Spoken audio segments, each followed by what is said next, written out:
and he prayed to God, saying, "There is no God but the Lord." And so they hanged him. And a great shout went up in the place of execution, and in the streets, and in the markets. It was the morning of the Sabbath, as the sun rose over the walls of Babylon.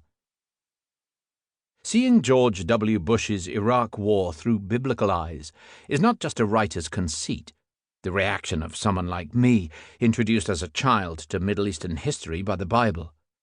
Saddam, too, saw himself as a successor to the rules of antiquity. He particularly modelled himself on Nebuchadnezzar II, 605 to 562 BCE, conqueror and destroyer of Jerusalem and its temple, describing him, in a multiple anachronism, as an Arab from Iraq, who fought, like Saddam himself, against Persians and Jews. Nebuchadnezzar was not an Arab, but a Chaldean. There would be no Iraq for another 2.5 millennia, and Judaism as we know it did not yet exist. The emblem of the 1988 Babylon International Festival showed Saddam's profile superimposed on Nebuchadnezzar's. According to a New York Times journalist, the outline of his nose was lengthened to make him resemble the Mesopotamian king more closely. Saddam also honored Hammurabi, approximately 1795 to 1750 BCE, the ruler of the old Babylonian Empire, renowned for his eye-for-an-eye legal code, and named the most powerful strike force in the Iraqi army the Hammurabi Republican Guard Armored Division. Another unit was the Nebuchadnezzar Infantry Division. The Iraqi leader was, said the BBC's John Simpson, an inveterate builder of monuments to himself, undertaking great construction projects in conscious emulation of his illustrious predecessors. Giant images of the Iraqi leader showed him, like an ancient Sumerian monarch, carrying a building worker's basket on his shoulder, although the ancients would have been pictured bearing the first load of clay for brickmaking, while Saddam was represented bearing a bowl of cement.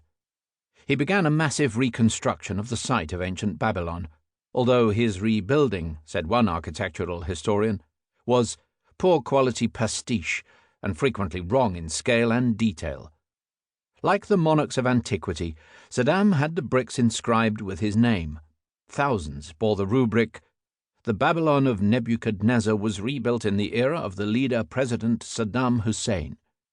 Never one to display unnecessary good taste, he had the text written in modern Arabic rather than Babylonian cuneiform. The political reasons for Saddam Hussein's concern to connect with the far-distant pre-Muslim past of his country are plain, as in the case of the Shah of next-door Iran, who in 1971 famously declared his kinship with Cyrus the Great, founder of the first Achaemenid Persian Empire. Any pitch for leadership of the Middle East demands that the pretender first neutralize the claims of Holy Mecca and Medina in Saudi Arabia, the cities of the Prophet, to be the sole ultimate source of Islamic legitimacy.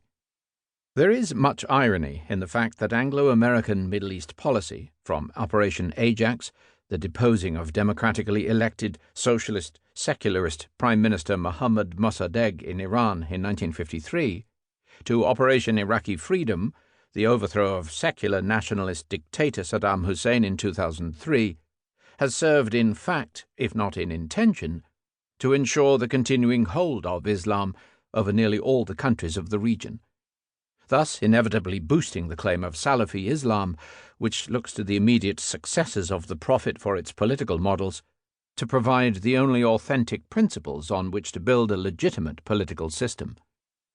Perhaps Saddam, whatever else he might have been, he was neither stupid nor unperceptive, also recognized another even greater truth of Middle Eastern power politics.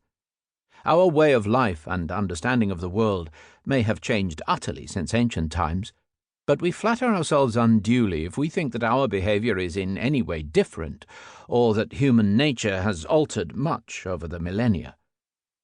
History tells us that the region the Greeks called Mesopotamia, because it lay between the rivers Tigris and Euphrates, was fought over by Romans and Parthians, by Byzantines and Sasanians, by Muslims and Magians, until rank outsiders, Mongols and Turks, conquerors from distant Central Asia and beyond, created a desert and called it peace.